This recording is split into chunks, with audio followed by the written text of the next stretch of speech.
lightning round. No, it's Greg Zerline. No. Oh. I don't even know these people. You have my solemn vow. We are done at wide receiver. Nintendo said fold. Till the next round. This is sitting on top of my Scott Fishbowl. Trophy.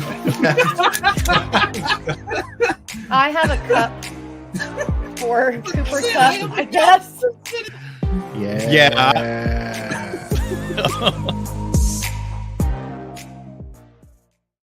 Ladies and gentlemen, it is Wednesday. It is lightning round, of course, powered by Fantasy Alarm. If I can say, of course, I don't know if Matthew Berry's given me the go ahead to say that, but you know what? We're just going to trudge on through anyway.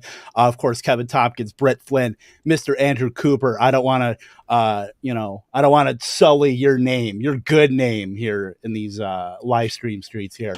And of course, the fabulous, the wonderful Jen Piacenti of Sports Illustrated. Jen, we were supposed to have you on like a couple years ago. That fell through, but I'm glad. Better late than never. How are you, Jen?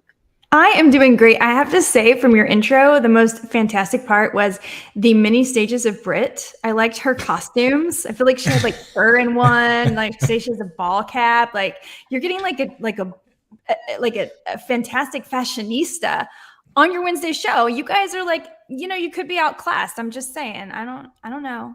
But yeah, she gets a little bit fancier than us. Although in one of those clips, I'm pretty sure I was wearing like a tux and like a bow tie. So I'll give you that. That was the Fantasy Awards, I believe. Oh, that's right. I don't know. I'm pretty sure though that floor length sequin cape though outdid all you guys tuxes. Just gonna say it's pretty strong. I'm gonna have to bring the heat this year. Let's just say. I'll just say that I was the only one committed to the bit and was actually live on the red carpet. I mean, you guys can commit a little more. You actually were on the red carpet? Yeah, I had the screen. I had it right behind me. It was not a green screen at all. Looks like you got fans in here, Jen, from Wendy. Wow, hey, Jen, Wendy. Great guest. Great guest. Let's Axel's go. Amped up too. I was on Sirius XM today talking about how literally, and I'm not exaggerating, the leagues that I play in that are all women are the toughest leagues. Like, I can't win them. The women are sharks, man. Bro. You know why? I've decided what it is. Here's what it is. Women are able to be less emotionally invested. So they can literally step back with sports. Okay. Men are so emotionally attached to sports. I feel like sometimes, I see these people's takes on Twitter and I'm like, why are you guys crying and whining and having to have it? Calm down, just calm down. And I think they carries into the draft. So if you play with a lot of women, I'm going to say, guys, if you get invited to a ladies league, just turn it down. You won't have fun.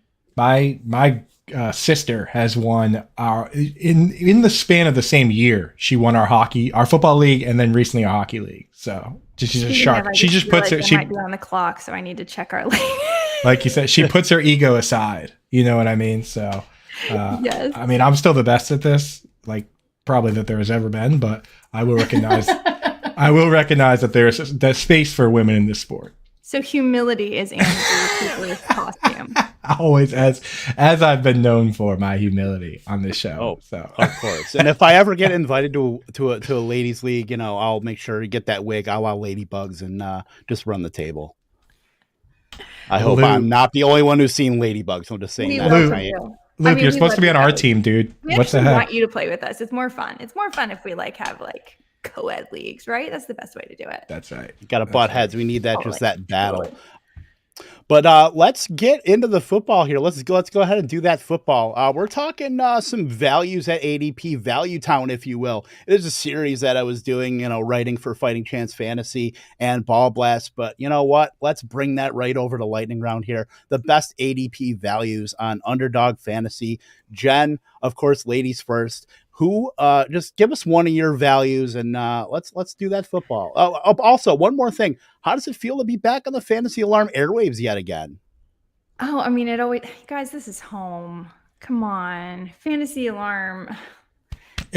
Jen, that's what I feel about when I see your tweets, I'm just in my mind, I'm still like, that's me, that's us. You know what I mean? Yeah. That's #family. So, and then I remember that you left for Sports Illustrated. But I mean, that's just the way it is in this industry. Like everybody is still, as long as you leave on a good note, like you're still family to us, Jen. I mean, I still trade barbs with Howard via text regularly. I think he called me names or something recently. It's all love. It's all love. Yeah, and Adam Ronis and I are like pals from way back. So I love the whole fantasy alarm. So I'm always here. And the fantasy alarm people at home, the hashtag family, you guys are amazing. And it really is like a family. In fact, I think Coop, you and I, when we did Pros with Joe's, didn't we both have kind of like the biggest donations? That's the family. Big. And Pemba was top 5 too. Like it was pouring in. It was pouring That's off. the family. That's the people that are connected to Fantasy Alarm, and that's why I love it so much. But anyway, as it should be pouring in. Guys like Millionaire Mike winning $1 million off of Howard's playbook. I mean, at least he could do, give back to the family. So yeah. But anyway, let's get to some of these players. Jen. All right, so my fantasy value to start out, I'm going to go with the quarterback position, and I am going to go with none other than Mr. Matt Ryan. First, I mean, so many reasons. So he's going off the board, quarterback 24 right now? Quarterback 20 right now, and which is where he finished last year. He finished as quarterback 20. Okay, so you're taking him where he finished last year. But we're talking about a guy that is a 4-time Pro Bowler. He has a career 65.5% completion rate. He's thrown for 4,000 yards or more in 10 of his 14 professional seasons. He's led his team to a Super Bowl. He actually threw for nearly 4,000 yards last year without Julio Jones most of the time, without Calvin Ridley most of the time. And God bless Cordero Patterson. I love him, but it's not the same thing. So he's now going to go to Indianapolis, where he's going to be in a Frank Reich system, which is going to be great for him. He's going to have a much better O-line and the beautiful, beautiful complement of Jonathan Taylor, who's going to be a threat.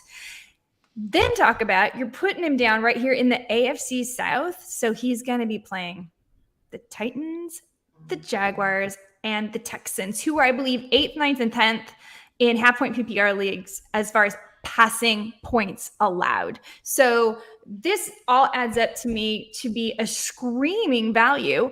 He's quarterback 20 with the potential to easily finish as top 12 in my mind, maybe higher. And in fact, Carson Wentz finished as QB 14 last year.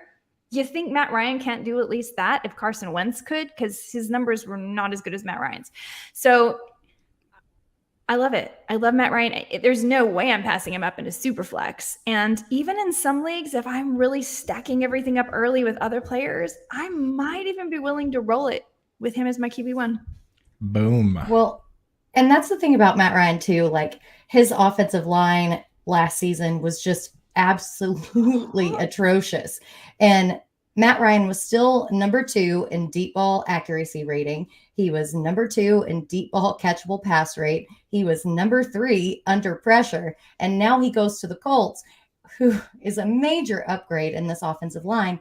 And they have the 3rd easiest strength of schedule. And then you talk about Michael Pittman, who's been on a lot of people's breakout lists. You talk about Alec Pierce, who's coming in as a rookie. I mean, Matt Ryan, there's no way that he does not just absolutely slaughter this season. And quarterback 20 is preposterous, to be quite honest. My favorite argument are the people that come out and they say, oh, well, they're going to run too much. Well, on the Falcons a couple years ago, they were 2016, they were the top 5 team in the league in running. They were actually 4th in the league when they had Devonta Freeman and Tevin Coleman. Both guys were basically RB1s, right? Matt Ryan was the QB2 overall and was the MVP of the league. So you're going to tell me that this team's going to be too good for him to throw the football? Is that the situation? They're going to be too good at running. They're going to be winning every game by so much that they're never going to throw? That's literally never the case. Good teams are good. They score touchdowns. Matt Ryan's a good quarterback. Everything I'm hearing out of the camp says that he's just taken over. It's night and day, right? Like everything's good. There's no bad news. To me, no news is bad and bad news is bad. Good news typically is at least okay. So I'm on board with Matt Ryan. Let's do it. Pretty easy pick for me, especially in underdog where you can take him as your QB2. You can take him as your QB3 at his ADP. It's like crazy talk. Unbelievable. Yeah, Matt Ryan seems to just be one of those guys that just he falls. I mean, people, I'm a noted ageist, but I have no problems with Matt Ryan at all. I mean, his offensive line was just atrocious in Atlanta, and now he's going to Indianapolis. Market upgrade. I mean, Atlanta had Ryan faced pressure at the 6th highest rate last season in Atlanta. So, I mean, going to that line now, he's got Jonathan Taylor behind him, takes a lot of pressure off. He's got a bona fide number 1 receiver. I mean, the dude was throwing to Olamide Zaccheaus, Russell Gage, Frank Darby. Like, it was just, I mean, Kyle Pitts, sure, but it was just so bad. It was a ghost ship. That was a ghost ship when, Julio was out, or Julio was traded. Calvin Ridley was out.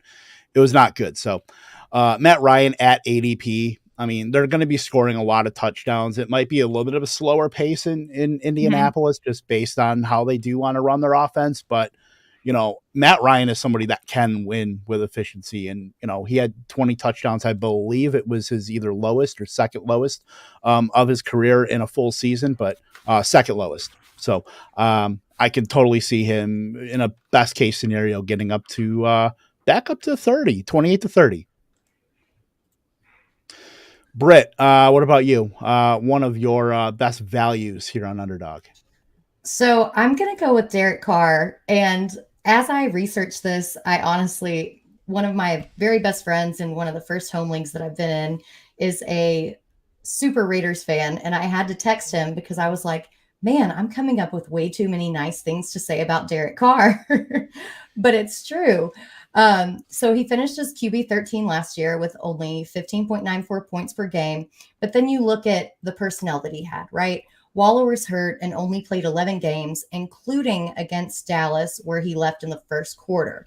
Carr also lost his number 1 wide receiver in the first half of the season, and he lost his coach.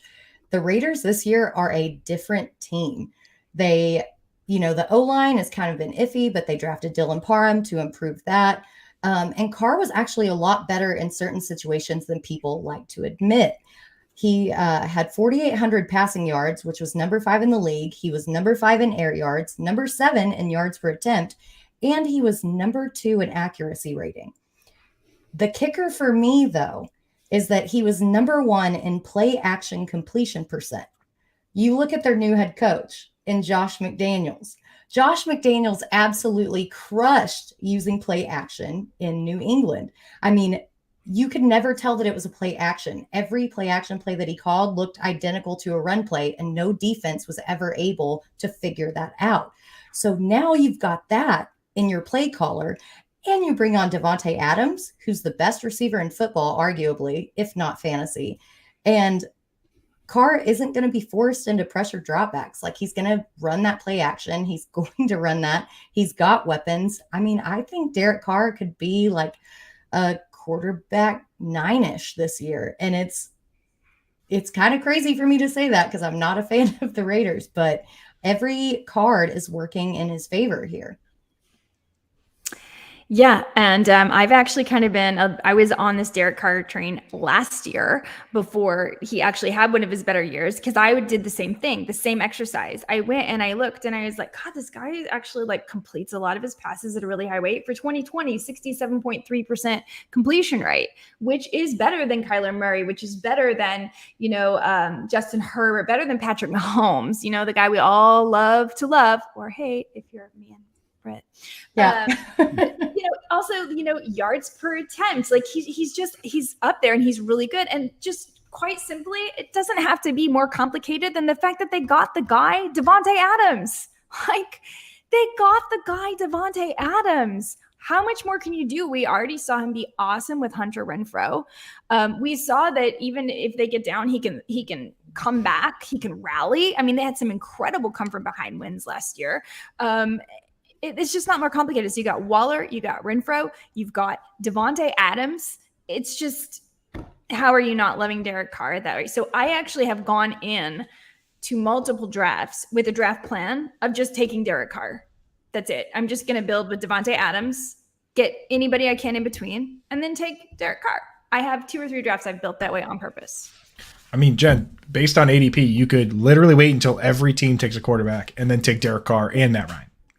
And people, they played in the Scott Fish Bowl know that he's the cheat code because of the completion percentage, right? And I'm running out of ways to say that they've been trying to get this guy weapons. Like Antonio Brown showed up with some leather helmet from the 80s that he painted black trying to play, and then he froze his feet off with like liquid nitrogen. And then they go out and they draft Henry Ruggs, who's in jail. They in the third round they take Brian Edwards. He's not even on the team. They take Lynn Bowden in the same third round. He's not even on the team. Like, they've been trying to get this guy weapons forever, and he was still top 5 in passing yards. So they go out and get the very best wide receiver in the league, who he played with in college, that bought the house right next door to him. Like, I don't know how have people not know that? Like, how is he not going in the QB1 range now? It's visions of Tom Brady and Gronk, right? Like having their bromance on Instagram. Like, that's totally Devontae Adams and Derek Carr right now. And it's just, of course it can flop. It can flop. But I have a feeling that Derek Carr and Devontae Adams are hanging a lot more after games than Devontae Adams and Aaron Rodgers were. Yeah, for sure. And it's like, Darren Waller missed half the games last year. He put up the top 5 passing yard numbers with basically just Hunter Renfrow, who looks like a goddamn pen salesman. He looks like Dustin Pedroia. You know what I mean? Like, now he's got Waller and Adams, and Renfrow can be the third guy. It's the perfect setup for it, man. Derek Carr is going to smash this year at his ADP for sure. Yep. And if you look up Derek Carr in the dictionary, right next to stand-in for Robb Stark from Game of Thrones, you will find touchdown regression. Like, he only threw for 23 touchdowns next to the 4,800 yards that he threw for. So, you had in Devontae Adams, #neighbor narrative. He had a 3.7 touchdown rate last year, well below his career average of 4.3. So, everything is just lined up for Derek Carr to smash. If they can get a full season out of Darren Waller to add to Renfrow, to add to Adams, this passing game is going to be humming. And Derek Carr, just anybody that slept on him is going to be hating, because you could have gotten this guy QB 14, QB 15. And yeah, like Coop said, you could literally watch everybody just take all these quarterbacks. Trey Lance may not even start the season as the quarterback, and people are drafting him at quarterback 9 or 10. But Derek Carr is just sitting out there, just pick me. And yeah, that's my tolerance level. Like, there is no way I would take Trey Lance before I would take Derek Carr on my fantasy team. I would not take that risk. I would rather take other positional players and wait on Derek Carr. I feel like that is a much more solid choice. There is a lot of risk with Trey Lance. He might be massive, but it's not a shot I want to take that early on a quarterback when I can get this much production down the line from a Matt Ryan or a Derek Carr. Again, that's draft style.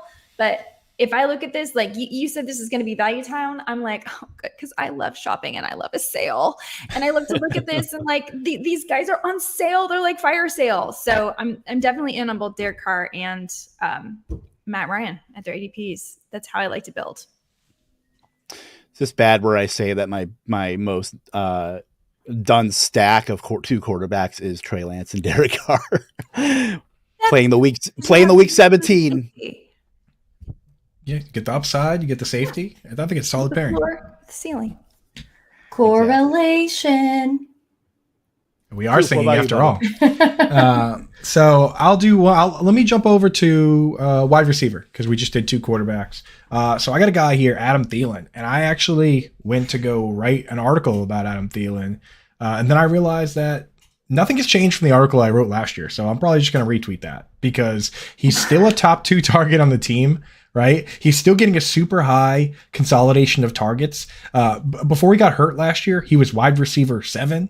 Hashtag too many touchdowns. He can't keep getting away with it, right? Like, this guy is just a touchdown machine. And it's like, so many times you talk about a player and people go, oh, well, if you owned him last year, then you would have realized how bad it was. Like, anyone that's had Adam Thielen, he's the kind of player that's a complete opposite. Like, anytime you've had him, you put him in your lineup and he's a wide receiver 1. You know what I mean? He fairly consistently scores. You just put him in there, you set it and forget it, right? Besides the fact that he got hurt last year, a little ankle sprain, the year before that, it looks like he might have got hurt, but he just missed the game with COVID. Like, he's not like he's super injury prone. He rolled his ankle, So this is a guy that I think once again is going to be a top 2 target on that team with Justin Jefferson. You can get him at wide receiver 35. Why?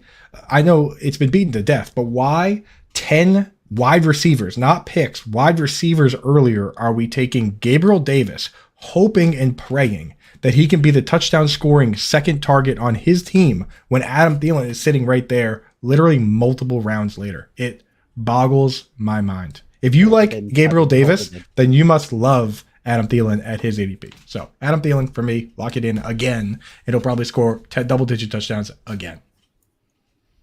Hold it in, Kevin. Hold it in. I mean, I can't disagree. Like, I feel like saying the same thing.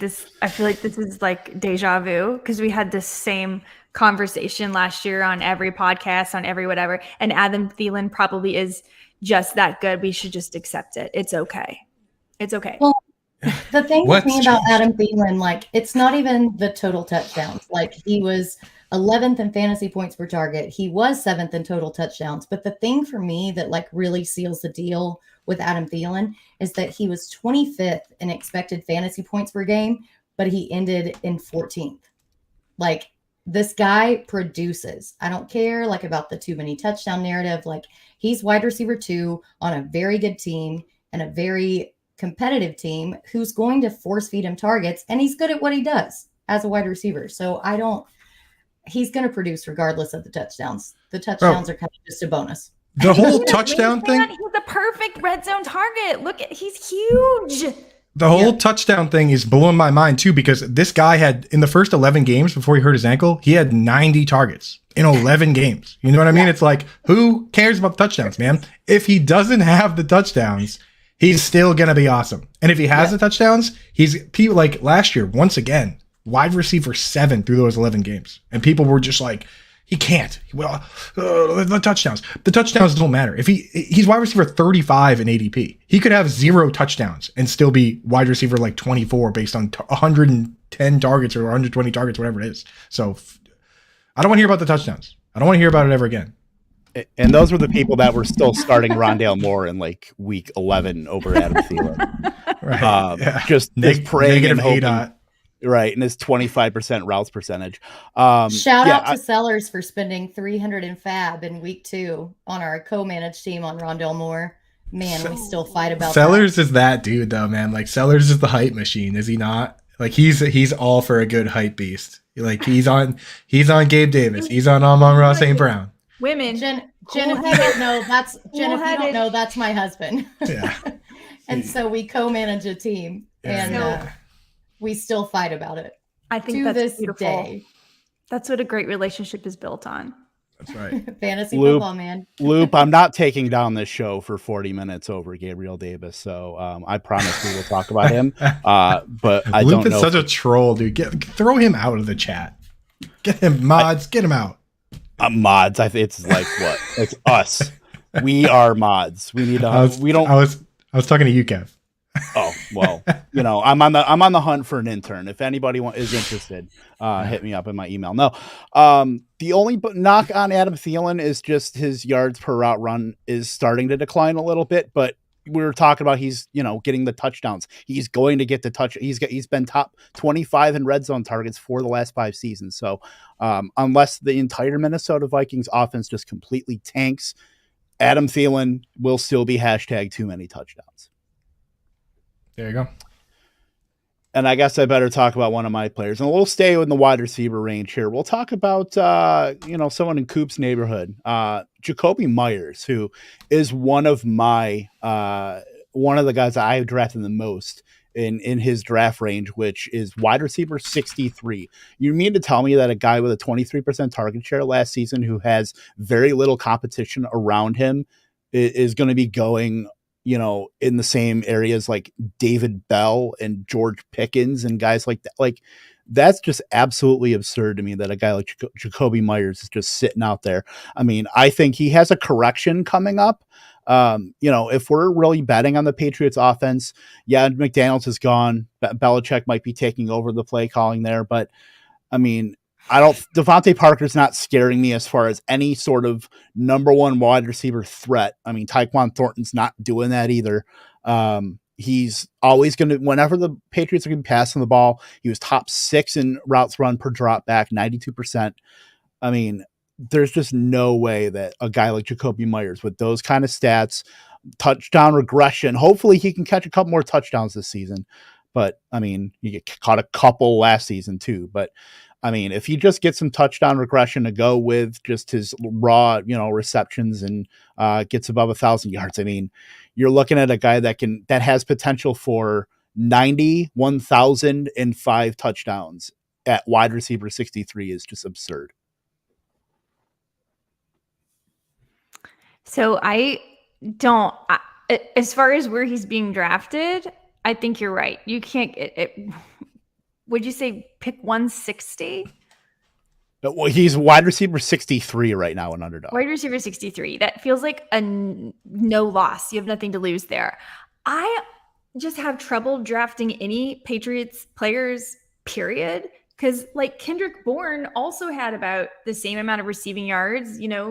I think he had more touchdowns because they used him as a running back half the time. And it's just so hard to know from week to week who to play. And Jacoby Myers was really good for a while and then not. So like, I can't get excited about Jacoby Myers. However, I agree that when you get to that point in your draft, why wouldn't you take him? Because should it pay off? It could pay off really big, especially if Mac Jones makes some,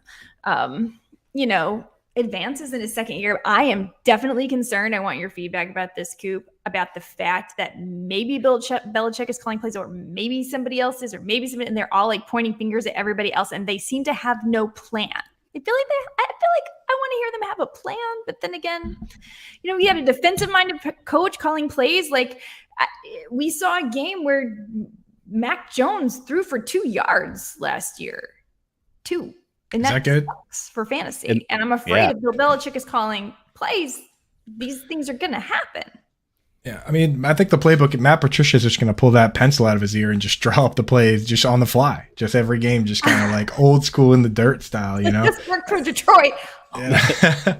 But I think they clearly have a new playbook. Kendrick Bourne came out and said that. We've had hints along the way. Jacob Johnson came out and said they're not using a fullback. They told him that they're just not using the position at all. Kendrick Bourne said there's actually new terminology, so it may not be the old modified Erhardt-Perkins system we're used to.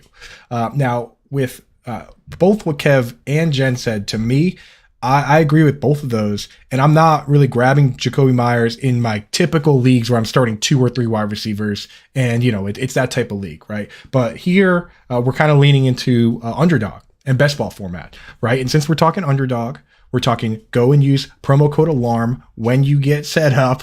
They'll match up with the $100 bonus. When you go on Monkey Knife Fight, when you go on Prize Picks, use promo code ALARM, get yourself a bonus, all right? Cheesecake Factory too. Cheesecake Factory. I mean, when you're on Yahoo, use promo code ALARM25. That's a slightly different code, but on most other places, just plug in ALARM wherever you are. You'll probably get a discount. Kohl's, give it a try. You never know. We're everywhere.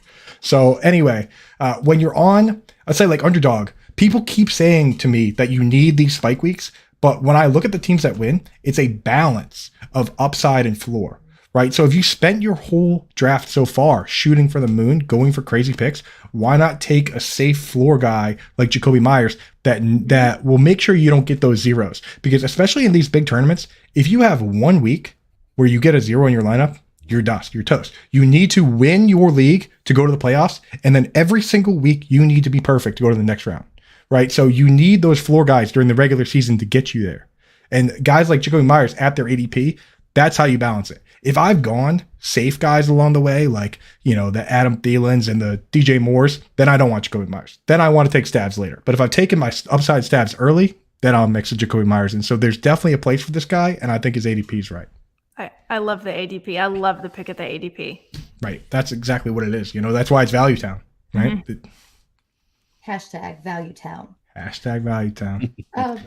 But another thing about Jacoby Myers, like last year we were always like on Jacoby Myers touchdown watch, right? Like he's never going to score a touchdown. He doesn't provide like any upside, But I think he kind of does. Like he's a really underrated route runner, and Devontae Parker really doesn't scare me. I think it's basically Hunter Henry, and then Jacoby Myers is going to get his. Mac Jones is going to take that second-year leap into kind of this full-on franchise quarterback. And looking at Jacoby Myers last year, he was number 6 in total route wins, number 6 in route win rate, and number 5 in win rate versus man. Like this guy is a stone cold killer when it comes to route running. And you give Mac Jones that second season to like help him develop, help him learn the playbook, help him learn, you know, everything about the system. And everybody is going to benefit from that. So I'm all in on Jacoby Myers, especially at his ADP. Like, it's probably the opposite of Adam Thielen, right? Like, Jacoby Myers doesn't score enough touchdowns, but he's still good enough for me. You know, he's bound to get there. Right. Absolutely. Jen, your other value player here in Valuetown. So I want to say I did not run this by Andrew Cooper. I have no idea what Andrew Cooper thinks, and this could be a terrible pick. But this is a gut reaction pick, and it's very similar to Kev's pick, where it's like, well, at this point, what do you have to lose? It's Robert Denyon, and it's because what did I say he's going at? He's going as tight end 16. Is that right? Well, all I can think is we just talked about how Davante Adams went to the Raiders, and we saw Aaron Rodgers and Robert Denyon be best buddies in 2020 when he had 11 touchdowns. Well, who's going to step up? I know we all hope it's Christian Watson, and maybe it's Alan Lazard, and who knows? But what we do know is that there is a pathway, there is an opportunity for Robert Denyon to be that guy, and he's definitely a good red zone target. It may bust. It absolutely could. He didn't look that great last year, but remember, Davante Adams was still there. They still had MVS. They still had other things going on. I mean, I don't think it's going to be like Randall Cobb breakout season at age like 47 or however old he is at this point. So when I'm thinking I can get him as my second tight end, for instance, those of you who accidentally drafted Rob Gronkowski and now you're kind of stuck because you're in the middle of the draft, you can get Robert Denyon later to hopefully make up for that big oops. Or maybe if you just want to punt the position, it's such a good place, I think, to start. So he's going after Cole Kmet. He's going after Irv Smith. So if you're not going to take a Mark Andrews or a Darren Waller, I like how late you can wait to get Robert Denyon, who has had success with Aaron Rodgers before. Yeah, I mean, anyone that knows my stuff for the most part knows historically that I haven't liked Denyon, but it's a new year here. I didn't like him previously because he was so touchdown dependent, but when you talk about this format, it washes away the sins of touchdown dependency. You don't have to worry about that game where you put him in there. Like the year that he scored 11 touchdowns, you put him in championship week, he scored 1 touchdown and pulled your pants down in front of all your friends. Like, you don't have to worry about that situation happening to you in best ball, because he scores a touchdown, he goes in your lineup. He doesn't score a touchdown, you don't have to worry about him. So guys like that at this ADP, I'm actually okay with it. I bet people out there probably thought that I was going to not like this pick, but like, in a world where I was ready to fight. Right. I know I have no problem with it in this situation, especially because there's no Davante Adams soaking up 160 targets or 170 or 250 or whatever that he was doing previously. Like, now it's a lot more spread out, and this guy has, like you said, some of the best rapport with the quarterback. So I have no problem with it in this format. Just like I talked about before with balance, if you're going to take Robert Denyon, make sure your other guy is a guy that's in line to get some targets. So maybe go with like a Zach Ertz or somebody who's like a target hog and has a floor to him. That way you have the floor guy in your lineup, and then Denyon just comes in touchdown weeks and he pops in to kind of juice up your score from week to week. So I don't mind it in best ball. That's the format where I like it. In other formats, it could get a little dicey if he continues to be the touchdown dependent guy that we've seen him historically be. So we'll have to see what it looks like early on before I start starting him in any leagues. Well, my thing with Denyon is that, you know, last year there weren't a ton of stats because he did suffer that ACL injury pretty early on. But the one thing that really stood out to me was that he was number 10 in deep targets per game. He had 0.9 deep targets per game. And that was before he even got hurt. So now you factor in that Adams isn't there. And then you look back at his 2020 stats. He was number 1 in target separation, number 1 in catch rate, number 3 in yards per target, and number 3 in fantasy points per target. Like, this guy does have upside, especially when you consider that Davante Adams isn't there. And while everybody's over here arguing about Alan Lazard or Christian Watson, why not just pivot to Denyon? I mean, it makes perfect sense. Yeah. I mean, I'm nervous about Christian Watson. I think he has a fantastic ability, but again, we're talking about rookies, and we've seen Aaron Rodgers before. He doesn't really like new people. He doesn't do so well. Like he's kind of a butthole with new people. Truly is.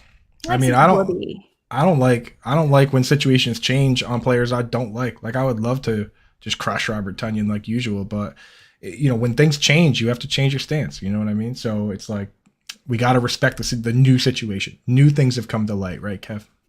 Yeah, exactly. I feel like really bad host because I don't have that clip pulled up. Well, actually, you know what? I've got information, man. New shit has come to light. I might have stalled for like 2 seconds so I could find that. It works. I sprung it on you. But you know what? I'm a resident Packer fan. Like new information has come to light, and I have trashed Robert Tonyan in the past. I mean, this is going on his 2020 where he scored too many touchdowns and probably did score too many touchdowns. But you know what? There's so much ambiguity in the Packers offense right now that why not Robert Tonyan? This offense is full of guys who have never earned a target in their lives. Christian Watson never earned targets at NDSU. Allen Lazard has never earned targets in his entire career. He has 3 8+ target games in his entire career since 2019. Randall Cobb hasn't earned a target since the Carter administration. Romeo Dubs, Sammy Watkins, who thinks he's a literal alien. So when you're looking at these options and you're looking at Allen Lazard and Robert Tonyan having the most rapport, maybe outside of Randall Cobb, but I don't think Randall Cobb's a realistic. What kind of an alien? Like a gray? Like a Palladian? Like does he have like? It's Bob Lazar. Like I need more of this. This is new information. It's complicated, but let's just say that like very subtle racism is involved.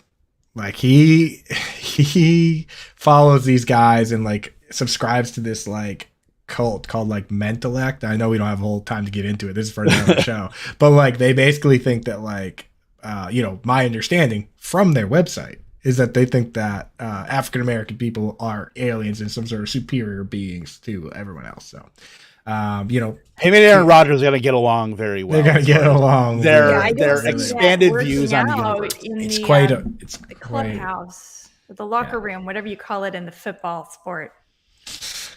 Yeah, exactly. They're going to be doing something. So yeah, it's an interesting, you know what I mean? But hey, the guy's a really good run blocker. So yeah. But you know what? One more thing too. He did tear his ACL in week 8, and Rob Domofsky, who is the ESPN beat reporter for the Packers, did put out his 53-man projection, I believe today. And he had Robert Tonyan going on the PUP list. So that is something to definitely monitor. Maybe his knee is not rehabbing as well as, people are thinking. So like I said, it was week 8 and we are talking about like in the same week as a guy like J.K. Dobbins may hit the PUP list, and he tore his ACL before preseason or the first week of preseason. So it was late August. Yeah. Okay. It was, that's right. Cause Gus Edwards did that at the beginning, all those Baltimore running backs. But anyway, whoever, Coop, you're next. Mine's good because she just mentioned him, Cole Kmet, and I think that Cole Kmet is the perfect yin to Tonyan's yang for this type of setup, because Cole Kmet's a guy that just got 93 targets last year, and that was with Allen Robinson and Darnell Mooney. Darnell Mooney got 140 targets last year, and he was not particularly efficient with them. You can't really get that many more targets than 140. That's top 12. I mean, like it doesn't go much higher. They brought in Byron Pringle, who another very good run blocking wide receiver. Velus Jones, who I think is 37-year-old rookie. But beyond that, I don't even think I can really tell you anybody else that they have on that roster. And in terms of Cole Kmet's talent, we have to remember that his rookie year in this format we're talking about, which is underdog half-point PPR, Jimmy Graham. Do you guys remember where Jimmy Graham finished in half PPR? Last year? No, in Kmet's rookie year. So we're talking 2020, the year before last. Probably. I think he's in the. I don't remember what I had for lunch yesterday. He was tight end 11. He was tight end 11. He scored 8 touchdowns. And at the end of that season, Cole Kmet chased him off and was the guy that was starting in the slot, starting over him. He straight Pat Fryermused him before there was a Pat Frymuth. You know I think we were the first two on that, Coop, actually. I remember in the group chat. I saw it changing. I was looking at Pro Football Focus, staring into the matrix, and I'm like, how the numbers are shifting. Like, this guy's playing more, this guy's playing left. And he chased off Jimmy Graham. Now he's the guy. They're doing kind of like a productive struggle rebuild year here. They didn't bring anybody in. They didn't bring in the pass catchers are worse than they were last year. You know what I mean? The quarterback should be a little better. And I don't see, he got 93 targets last year. I don't see why he can't do better than that. So you take Kmet for the targets, you take Denyon for the touchdowns, and you got the right type of balance and upside to get you through, and you don't even have to draft a top 12 wide receiver. I'm not really even doing it. There's just enough of these guys out here between Evan Engram, who I love, and all these other guys. So, for me, it's pretty easy pick in this whole range. I like him better than a lot of the guys that are not even top 2 targets on their team, which there's many of them going ahead of him. Yeah, I mean, Cole Kmet was basically an every week entry in my waiver wire article last year at Sports Illustrated, and people still, I don't know why I would keep it like, well, he's still 65% available. Well, he's still 62% available, guys. And he was just getting the targets. He was getting the opportunities. So, I like Cole Kmet as well. Yeah, the thing with Cole Kmet, I think that had a lot of people turned off on him was the fact that he did drop a lot of passes, but then you look at his quarterback play, and like Darnell Mooney dropped a lot of passes because the quality of those passes just wasn't that great. I think you put him, Justin Fields, with a new head coach, iffy improved offensive line with their draft, but I think just that second year progression is going to help them both. And they didn't bring anybody else in there. So it's going to be Kmet and it's going to be Mooney. And Fields was very vocal about his displeasure with Matt Nagy. So I think having this new head coach in there is going to improve his game. And Kmet's finally going to get the job done. Like, he's got the targets. He's going to find the end zone eventually. And I think that this year is going to be it. Yeah, like Cole Kmet got every opportunity to be able to just be on that, just having to go through those growing pains with Justin Fields. I mean, Cole Kmet got pretty close to the 80% range as far as routes run per dropback. So I could totally see that going up this year on a worse offensive ecosystem around him as far as actual pass catchers that can challenge him and challenge Mooney. I mean, if Kmet doesn't, if he's not the top 2 target on the Chicago Bears this season, I mean, there's something wrong, or he got hurt or something. I mean, 18% target share. His air yard share was right around that QB or tight end 10, 11, 12 range. I mean, there's just touchdown regression on this offense. I mean, year 2 Justin Fields, if this offense, if Luke Getsy can actually use Justin Fields properly, unlike the Matt Nagy regime, I mean, it's going to be great for Mooney. It's going to be great for Kmet. They're not going to win a lot of games, but they're at least going to throw some balls in the air, and Kmet's going to come down with a bunch of them. So if you're looking for a tight end in that, after tight end 12, Cole Kmet's definitely a guy to, like Coop said, get your floor play, get your ceiling play. Kmet can definitely be your ceiling play with probably a lot more. Yeah, touchdowns can't regress the other way. He had 0. So, I mean, they can't go the other way. So, it can only regress in one direction. Britt, who you got? True. Are you saying negative numbers aren't real? I mean, maybe. I don't know. Maybe you could fumble a 2-point conversion. They run it back the other way. Do you get negative for that? I don't know. But, I mean, maybe you should. Anyway. In fantasy, probably not. But I have Melvin Gordon.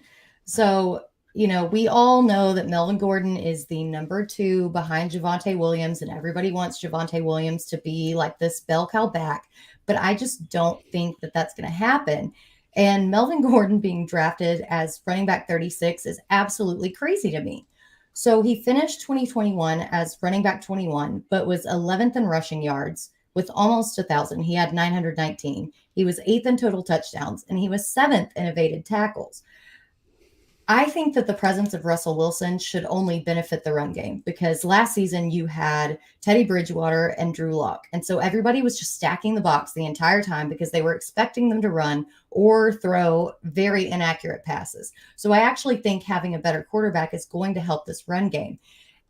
You also look at Nathaniel Hackett coming in as their head coach, and he ran a successful offense in Green Bay with Aaron Jones and A.J. Dillon.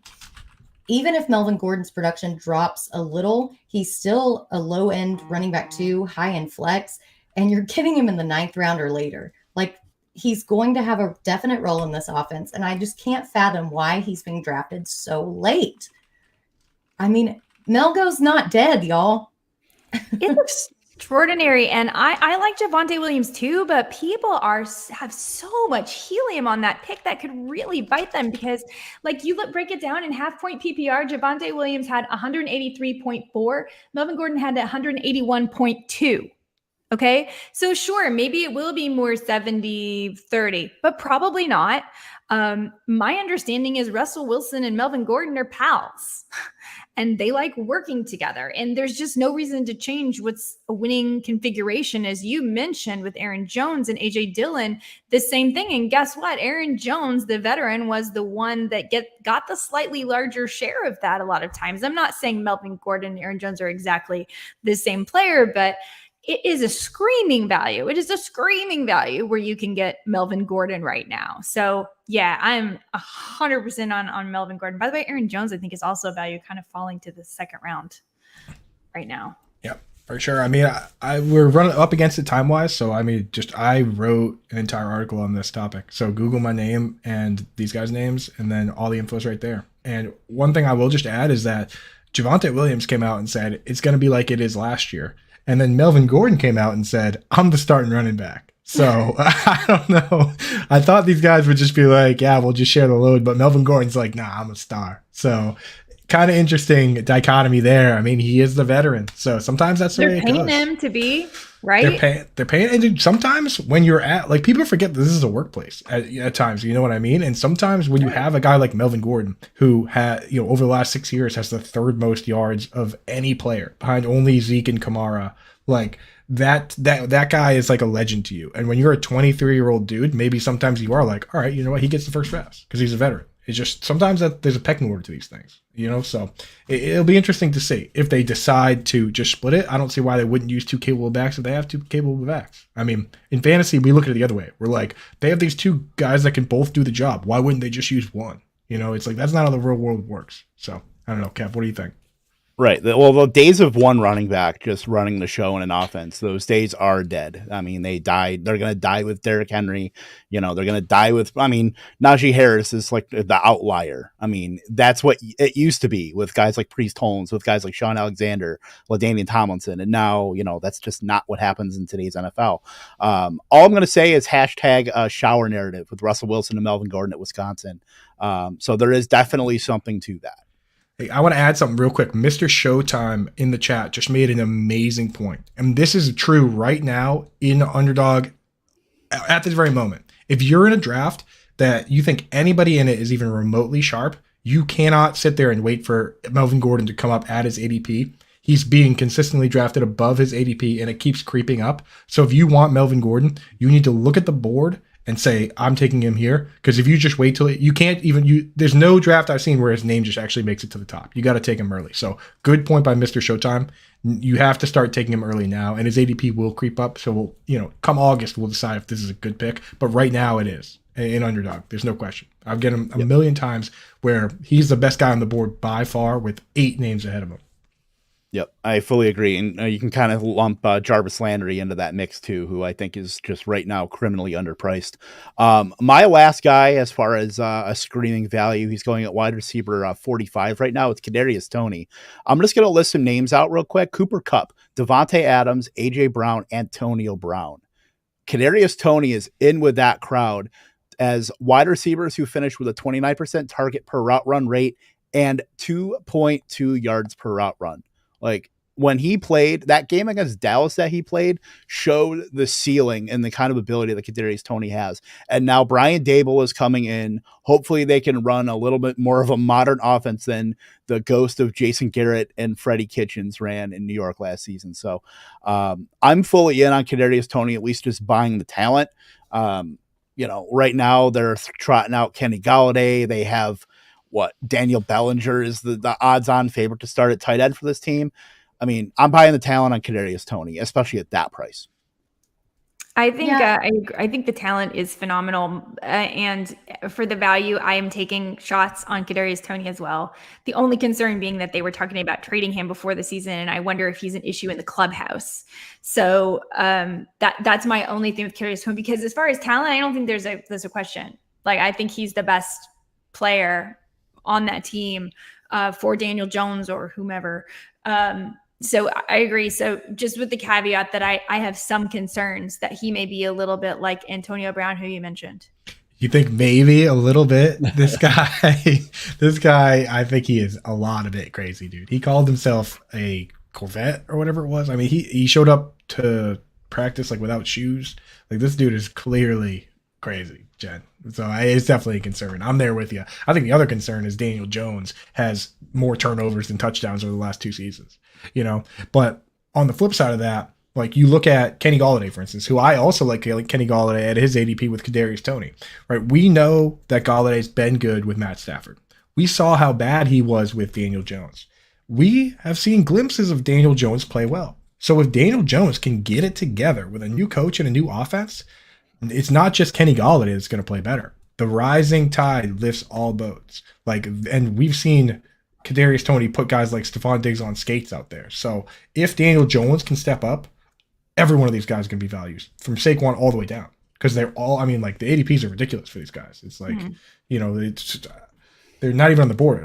They haven't seen Sterling Shepard's name in a year and a half. You know what I mean? It's just like I know he tore his Achilles, but I mean, like, they say he might play, but it's like all these guys are values at their ADP if Daniel Jones is any good. But if Daniel Jones is Daniel Jones, then they're all going to be bad, because that team has been either last or tied for dead last in touchdowns 2 years in a row. And that's pretty terrifying.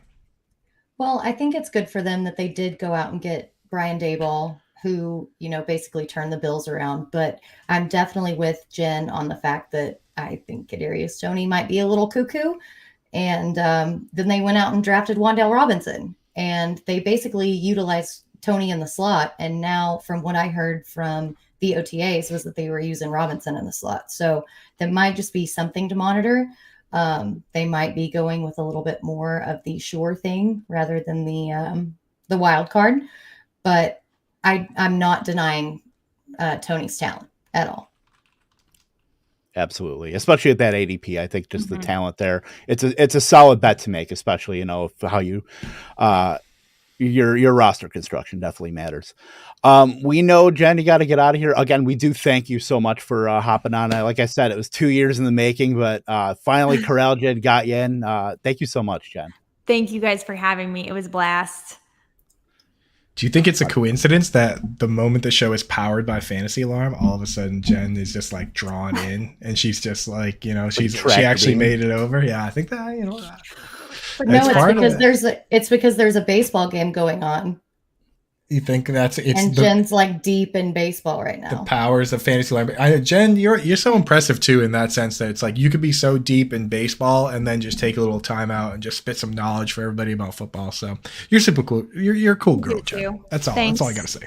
You're the coolest. You didn't have to walk back the super cool Coop. You walked that one back real quick. Because she's not with Fantasy Alarm anymore. Well, she saw Jameson Taillon come on with us, and now look at him. He's going to be next to Shane McClanahan. He's might be the Cy Young winner. She wanted that bump. The lightning round bump. Yeah, we've been handing those out. So Matthew Berry probably got like 7 followers last week from this podcast. Yeah, exactly. I mean, it's just what happens. No rhyme or reason. It's just what happens. But we'll get out of here. Yeah, it is hot. We will get out of here, though. Next week, we will have Pat Fitzmaurice from Fantasy Pros.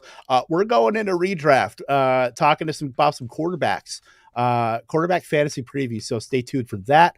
Of course, anything else, guys, before we get on out of here? Use promo code ALARM.